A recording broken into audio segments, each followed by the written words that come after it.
There's a moment in football that tells you everything you need to know about where a team is headed.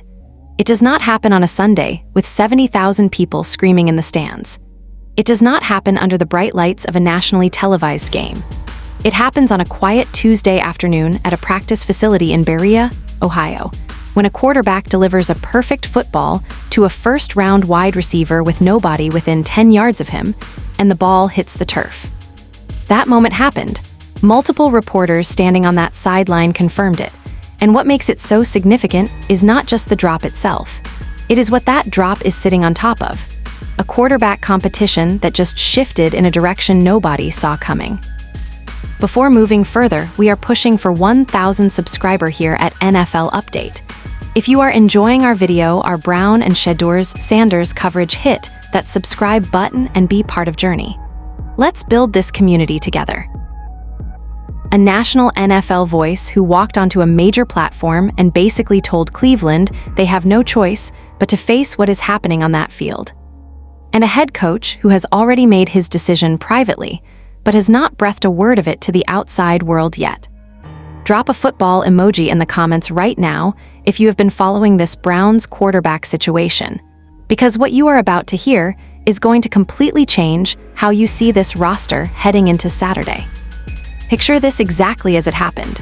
Shedeur Sanders takes the snap, sets his feet, and moves his eyes through his progression the way every quarterback coach in the league dreams about when they are drawing up their ideal signal caller. He reads the coverage. He identifies where the defense is vulnerable. He finds the window opening up on the outside, and he delivers the football with the kind of timing and placement that offensive coordinators spend entire off-seasons trying to install into their quarterbacks. The ball travels through the air and arrives to Jerry Jeudy in stride, both hands free. No cornerback pressing him at the top of his route. No safety rotating down from the deep half to complicate the catch. This is as clean and open a touchdown opportunity as any receiver at the professional level could ever realistically ask for. And it hits the ground. Not because the throw was bad, not because the ball placement was off, not because some defensive back made an incredible play at the last second to knock it away. It simply hit the ground because Jerry Jeudy did not catch it. Multiple reporters who were physically standing on that Berea sideline all said the same thing when they filed their reports afterward. The throw was accurate. The window was there. The catch did not happen. Now here is what separates this from a story about one bad moment on one forgettable practice day. This was not isolated. By several independent accounts from journalists who cover this team on a daily basis, this marked at least the second or third time during this specific stretch of training camp that a catchable, accurate football thrown directly to Jeudy ended up on the turf instead of in his hands. 2 or 3 times. Same receiver. Same result. That is not a bad day. That is a pattern forming in real time, and patterns at a professional football practice facility do not go unnoticed by the people running the building. It is important to be honest about something here, though, because this story deserves honesty more than it deserves drama. There is zero evidence that anything intentional is happening with Jeudy. None. Nobody inside that building has suggested that. Nobody covering the team has implied it. What exists is a documented sequence of drops on accurate throws, and that is a football problem that deserves to be discussed as exactly that. A football problem. Nothing more and nothing less than what the film actually shows. The frustration around this situation is completely legitimate, though, and here is why. You have a young quarterback who is out there every single day doing everything right. Reading defenses. Hitting windows on time. Giving his receivers footballs that arrive exactly where they are supposed to. And the final product keeps getting undermined not by bad protection or poor decision-making or missed reads, but by the football simply not staying in the hands of a receiver who was drafted in the first round, specifically because of his ability to make these kinds of catches look routine. What made this particular drop so genuinely maddening for anyone watching is the context it sits inside. Sanders had been building toward exactly this kind of clean moment throughout camp. The anticipation around his development, the trajectory of his reps, the growing consistency in his decision-making, all of it was pointing toward a day where he would walk off that practice field with a complete performance on his resume. Instead, he watched a ball roll on the grass, and had to move on to the next rep knowing he had done everything in his power to give his receiver a real chance. But underneath that frustration, something far more significant was building. And what the full numbers from day 13 actually reveal about this quarterback competition would catch most people completely off guard. The Jeudy drop swallowed every headline coming out of that practice, and because of that, most people completely missed what both quarterbacks actually did across the full session. The full picture from day 13 tells a story that is more complex and more interesting than any single moment that went viral on social media. Shedeur Sanders finished the day 13 of 21 passing with 1 touchdown credited to his line. Now take that Jeudy drop out of the equation entirely. Remove it from the conversation for just a moment and look at what you are actually left with. A quarterback who should realistically be sitting on 2 touchdowns for the day, with a completion rate that reflects genuine command of a professional offense from the opening snap all the way through the final whistle. He was not forcing throws into coverage and hoping for the best. He was not guessing at what the defense was giving him and gambling on outcomes. He was processing, identifying, and delivering with a consistency that has become almost expected at this point in camp. Deshaun Watson finished 12 of 17 with 0 touchdowns and 0 interceptions. On the surface, that is a clean afternoon. A 70% completion rate. No turnovers. No catastrophic mistakes that give a coaching staff a reason to second-guess their investment or lose sleep before a roster decision. And that deserves to be acknowledged fairly, because it would be completely dishonest to only highlight Watson's difficult stretches from earlier in camp, without giving equal credit to the cleaner days as they show up on the tracker. The volume difference is worth examining, though. 17 total attempts compared to 21 for Sanders creates a meaningfully smaller window for evaluation, and smaller samples make it genuinely harder to draw firm conclusions in either direction. Efficiency is important. Completion percentage matters. But volume also matters, and when one quarterback is consistently receiving more reps and more opportunities to operate within this offense, that distribution itself tells you something about how the coaching staff is spending its evaluation time between the two competitors. Dillon Gabriel went 4 of 5 in limited action. A small sample that does not reveal much on its own, but does confirm he is handling the opportunities he gets cleanly enough to remain in the conversation, at least on the outer edges of what this competition is actually deciding. Then there is Taquin Green, and the silence surrounding his usage is starting to become its own kind of statement. He is still not seeing first-team reps. Day after day, he remains completely on the outside, while the top of this depth chart continues to sort itself out between the two names generating all the attention. Nobody in the media is spending much time discussing it, because Sanders and Watson are consuming every available headline. But Green's absence from meaningful reps, this deep into training camp, strongly suggests the coaching staff has already mentally narrowed this competition down to a 2-man race, whether they are willing to say that publicly or not. The gap between Sanders and Watson across these daily stat trackers has been one of the most genuinely fascinating threads running through the entire summer. Some days Watson looks more polished and controlled. Some days Sanders looks more dynamic and creative. But across the full body of work now spanning 13 consecutive practices, one quarterback keeps finding ways to produce moments that linger in the memory long after the session ends, and the other keeps delivering days that are professional, competent, and largely forgettable by the time the next morning arrives. That distinction carries more weight than any single completion percentage on any single day. And when a nationally respected voice decided to weigh in on exactly that distinction, the entire conversation around this competition changed overnight. There is a specific kind of credibility that comes with certain voices in the NFL media landscape. Voices that have been around long enough and have covered enough of this league that when they say something direct and unambiguous about a situation, the football world stops and listens. Rich Eisen is that kind of voice. And what he said recently about this Browns quarterback competition landed with the kind of impact that does not fade after a news cycle. Eisen went on his own platform and made a point that was direct, clear, and completely undressed of any diplomatic softening. His argument was straightforward. Todd Monken cannot realistically stand in front of his locker room and tell those players that a different quarterback is starting if the men inside that building genuinely believe Shedeur Sanders has outplayed and outcompeted Deshaun Watson across the majority of this training camp. He did not hedge. He did not offer multiple sides of the argument and let viewers decide. He made a clear and pointed statement about where the evidence was pointing. Think about the weight of that coming from someone at Eisen's level. This is not a fan account running hot takes for engagement. This is not a local Cleveland media personality with a rooting interest in the outcome. This is a nationally respected NFL voice with no obvious stake in what Cleveland decides, stepping onto a major platform and telling the football world that the internal dynamics of that locker room matter more than the number sitting on an accountant's spreadsheet.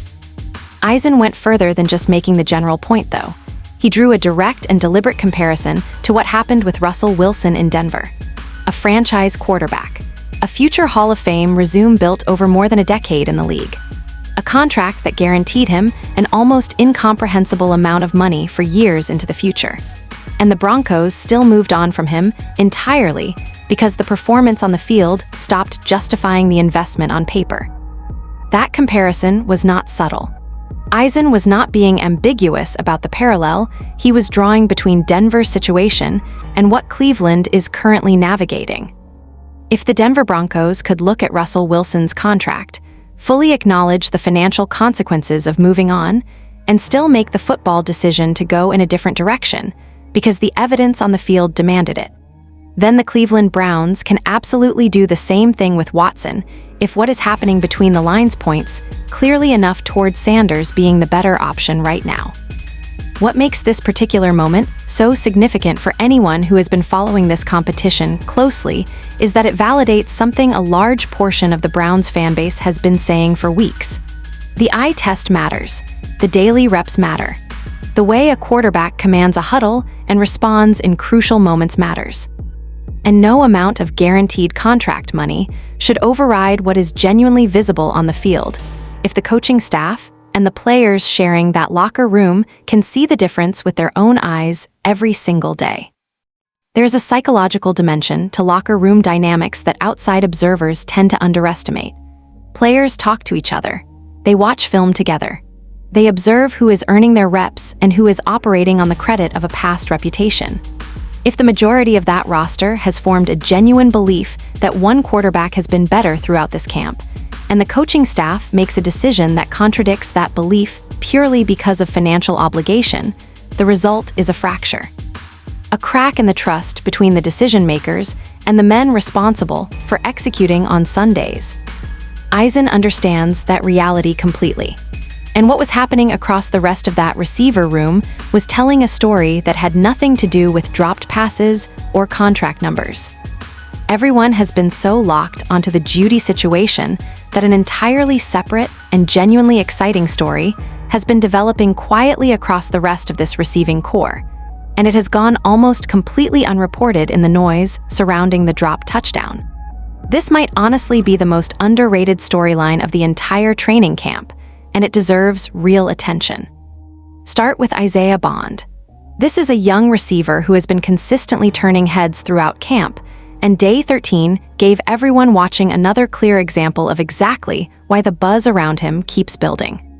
The connection developing between Sanders and Bond is not showing up as isolated one-off plays that look impressive in the moment and then disappear. It is building into something with genuine rhythm, timing, and trust that looks like it has been forming for months rather than just a handful of weeks at a summer facility. There was a specific moment during the session where Sanders placed a ball in a location that required Bond to lay out completely. Full extension, diving catch, body fully committed to making a play that most receivers would calculate as too risky to attempt in a non-padded practice environment. Bond made the play without hesitation, and that is not simply a demonstration of athleticism. That is belief. Belief that the ball is going to be placed exactly where it needs to be. Belief that the effort and the physical risk are worth it because the throw will be there. That kind of trust between a quarterback and a receiver is not manufactured during a training camp. It is earned one rep at a time over weeks of consistent work, and it is showing up visibly now between these two. Watson also connected cleanly with Bond during the session, and that deserves honest acknowledgement. Good timing, accurate placement. A throw that demonstrated he can build an effective working relationship with this receiving group when the conditions are right and the protection holds up. Leaving that out would be selective, and this story deserves better than selective reporting. Then there is Casey Washington. What he has been doing throughout this entire camp deserves its own dedicated conversation, because this is not a preseason story about a raw athlete flashing once and fading. Washington has been finding soft spots in zone coverage with a consistency that points toward genuine football intelligence rather than physical talent simply stumbling into open windows. He is reading coverages, recognizing depth, settling into the right spots at the right time, and then generating real yardage after the catch with a physicality that makes him legitimately difficult to bring down in space. The chemistry between Washington and Sanders has been building steadily, rep after rep, day after day, to the point where it is starting to look like a connection that could realistically translate into regular season production rather than just a summer highlight reel. Across this entire receiver room, you are also seeing guys win contested catches against legitimate cornerback competition. Receivers getting physical at the catch point and coming away with the football in situations where the defensive back has position, has leverage, and theoretically should be making the play. That aggressive mentality at the catch point changes the entire arithmetic of a passing offense because it means the quarterback does not need to be perfect on every single throw. He simply needs to be close enough, and the receivers around him will handle the rest. Even with the Jeudy situation hanging over this group like an unresolved question, the overall depth and talent level of this receiving core is genuinely exciting. And that depth matters enormously for whoever wins this quarterback competition. But what happened during the 2-minute drill revealed something about Sanders that no stat line could ever fully capture. Both quarterbacks ran 2-minute drill scenarios during day 13. Both started from their own 21-yard line. Both had under 60 seconds on the clock and a field to cover. Both ultimately drove their units down the field and produced field goals at the end of their respective drives. Written out like that, it sounds completely identical. Two quarterbacks, same situation, same result, nothing to separate them. But what happened inside those drives tells a completely different story about how each man is wired to operate when the margin for error compresses and the pressure of the moment tightens around everything they are doing. Multiple reporters described the overall energy of day 13 as flat and lacking the kind of competitive intensity that has defined some of the sharper earlier practices at camp. The motivation to push through and compete at maximum effort was not where it had been on the better days. And in that kind of low-energy practice environment, it is genuinely easy for a quarterback to coast through a drill, go through the motions, manufacture enough of a result to satisfy the script, and move on without really being tested at all. Sanders did the opposite. On a third down during that final drive with the entire 2-minute scenario hanging in the balance and the energy of practice at its lowest point, he threw a deep ball downfield to Isaiah Bond. The throw wobbled visibly as it traveled through the air. It did not come off his hand with the tight spiral that a textbook deep ball is supposed to carry. For a split second as it climbed, everyone watching probably assumed it was going to flutter to the ground incomplete and force a punt. Bond laid out completely. Full extension, diving catch, secured the football, and set up the field goal that gave Sanders a clean finish to a day that had been complicated by the Jeudy situation earlier in the session. Here is the part that matters most and does not appear anywhere on a stat sheet. That throw happened at the end of a practice where the environment was working against anyone trying to be great, where the collective energy of the group was pulling everything toward average. And Sanders still found a way to manufacture a moment that mattered. That is not luck or coincidence landing in the right place at the right time. That is a specific mental wiring that allows a quarterback to elevate precisely when the situation demands it, regardless of how flat everything around him feels. Important context needs to be added here, though, because honesty is worth more than a clean narrative. This Browns defense without Myles Garrett is a meaningfully different proposition than it was last season. Garrett was the kind of singular force who could erase an entire side of the offensive line by himself. His ability to collapse the pocket from one edge fundamentally changed how every offensive coordinator in the league was forced to prepare for Cleveland. That presence is gone now after the trade. And without it, the pass rush pressure these quarterbacks are genuinely facing in practice is not at the level they will encounter against a fully loaded NFL defensive front in an actual game. That does not diminish what Sanders produced today.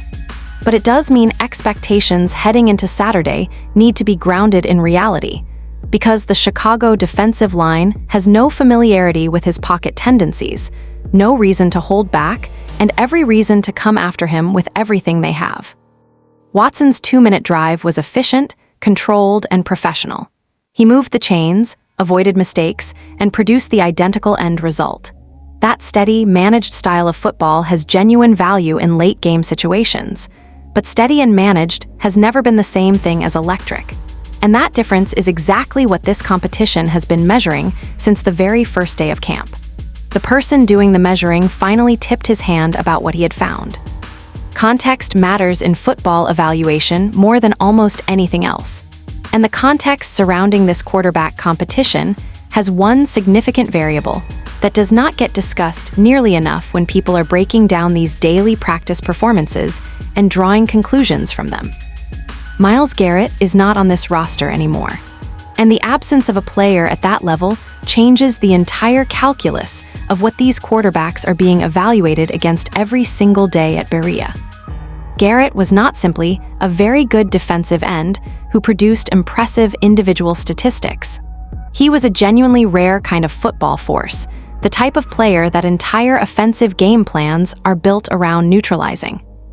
His ability to win one-on-one matchups against the best offensive linemen in the league, collapse the pocket from the outside with a combination of speed and power that almost no offensive tackle in the NFL could consistently handle, and create chaos for quarterbacks before they could even complete their second read.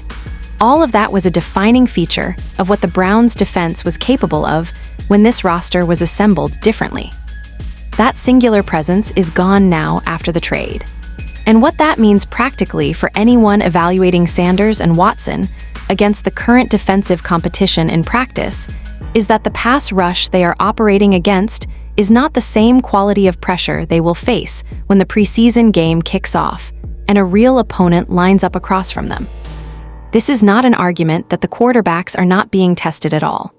The Browns still have real athletes and legitimate competitors on their defensive roster who are fighting for jobs and playing with real urgency every single day.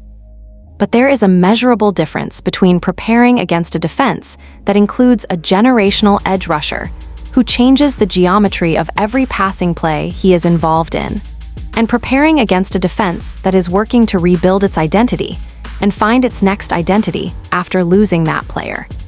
The Chicago Bears defensive line that Sanders will face on Saturday has no film on him in a professional game environment. They have no established read on his internal clock, his pocket movement tendencies, his release point, or the way he processes pressure when it arrives from multiple directions simultaneously. They have every motivation to come after him aggressively, with a variety of looks and pressures designed to force a young quarterback into uncomfortable decisions before he can get comfortable in the game. That is a real test, possibly the most legitimate test this competition has produced so far. And the results of that test will carry enormous weight in how the coaching staff interprets everything that has happened across these 13 days of camp. Reports have circulated suggesting the Browns are genuinely encouraged by what they have seen from Sanders throughout this process. The trajectory of his development, the consistency of his decision-making under pressure, the way he has responded to difficult moments rather than shrinking from them, all of it reportedly has the coaching staff viewing his progress as legitimate and real rather than the product of favorable practice conditions. But reports and encouragement and trajectory do not start football games. Decision makers do. And the decision maker who has been watching every single one of these practice sessions from the closest possible vantage point finally confirmed publicly that he already knows exactly what he is going to do. He just has not told anyone outside that building yet. and the way he plans to handle the reveal says everything about what kind of environment he is trying to build in Cleveland. Todd Monken confirmed something publicly on day 13 that instantly became the most important piece of information to come out of that entire practice session. And it did not involve a single throw or a single catch or a single statistical line from either quarterback. He already knows who is starting against Chicago. The decision has been made inside his own head. The evaluation has reached the point where he has gathered enough information, watched enough reps, and weighed enough evidence to arrive at a conclusion. But he is not releasing that conclusion to the media or announcing it at a press conference or allowing it to leak through back channels before he is ready. Instead, he has made a deliberate choice to sit down privately with both quarterbacks tonight during a team meeting and tell each of them directly and personally before a single word of it becomes public. Think carefully about the psychology sitting inside that decision. He already knows. The answer exists, and he is still choosing to handle it face-to-face with the two men most directly affected by it, in a closed room, before anyone outside that building hears anything. That is not the behavior of a coaching staff operating on chaos or indecision. That is the behavior of a leader who understands that how a decision gets communicated matters almost as much as the decision itself. Deshaun Watson is a veteran quarterback with years of experience in this league. Shedeur Sanders is a rookie who has been competing every single day to prove he belongs at this level.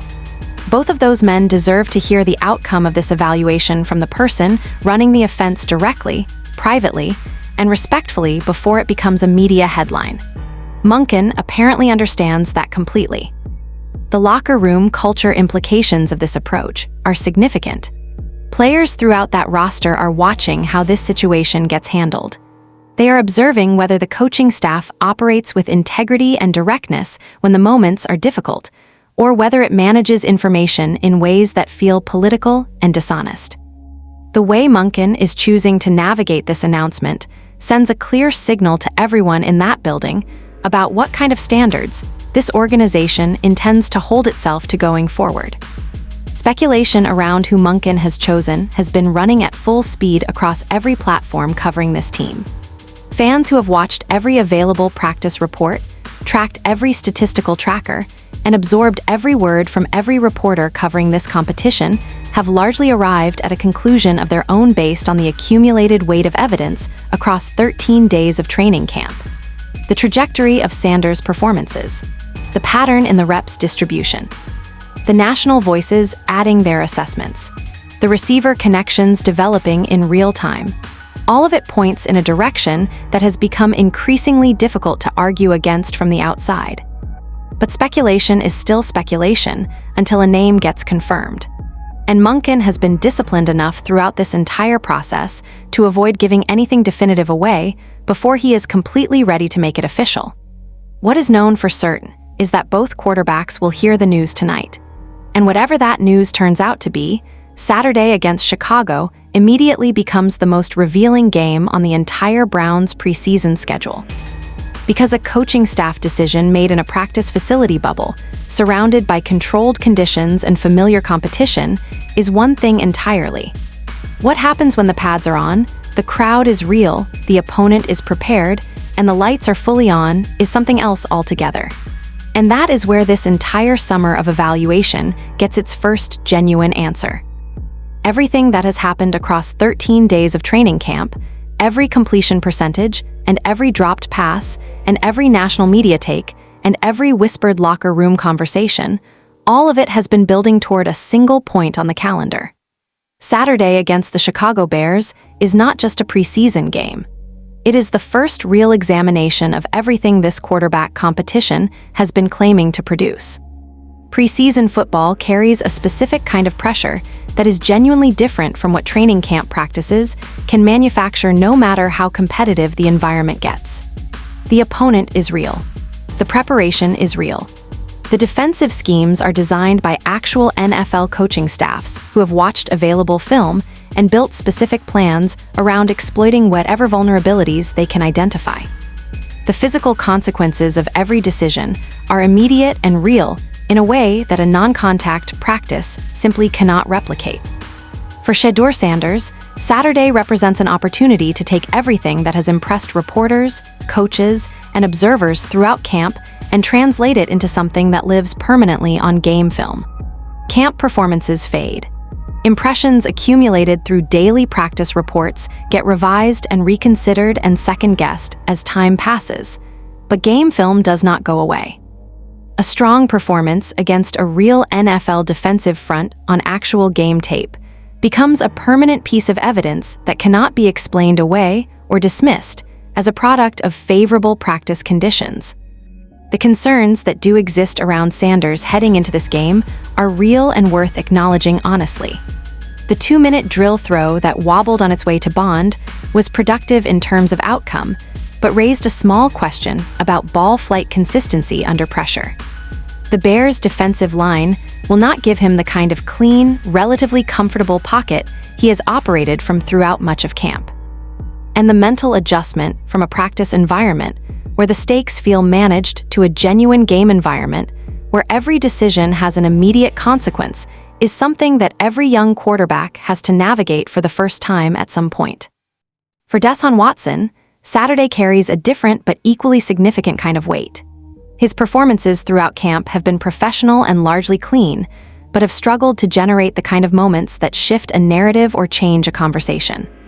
A strong showing against Chicago, particularly if it comes with big plays, demonstrated pocket presence, and downfield production, would immediately reopen a competition that the public perception has started to close around Sanders. The Jeudy situation does not disappear heading into this game either. It remains an unresolved question sitting underneath everything else in this building. Whether the drops continue in a game environment, whether the relationship between that receiver and his quarterback finds a way to reset and produce, whether what has happened in practice was truly a pattern or simply an unfortunate cluster of bad moments at a bad time, all of that remains to be determined. What this game means for the Browns organization stretches far beyond one preseason result. The direction of this franchise for the foreseeable future is tangled up in how this quarterback situation resolves itself. The financial reality around Watson's contract, the development trajectory of a rookie who was selected specifically because the organization believed he could be a foundational piece, the credibility of the coaching staff in the eyes of a roster watching how decisions get made, all of it is connected to what happens on Saturday. And Monken already knows which direction he has chosen to take it. He just has not let the rest of the world in on it yet. But in less than 48 hours, the first real answer to every question this summer has been asking will start to reveal itself on that field. Pull back from the individual moments for a second and look at the full picture that Day 13 of Browns training camp actually painted. A dropped touchdown that exposed a real and documented problem with one of this offense's most talented receivers. A quarterback delivering accurate footballs consistently enough that the drops around him are becoming the story instead of his own performance. A stat breakdown that confirmed both quarterbacks had productive days in different ways, while making it clear that the distribution of opportunities has not been equal.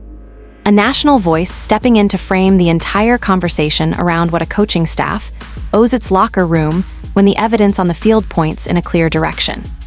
A receiver room quietly developing genuine chemistry and depth that could make this passing offense legitimately dangerous for whoever wins the starting job. A 2-minute drill that revealed something about mental wiring that statistics were never going to be able to capture.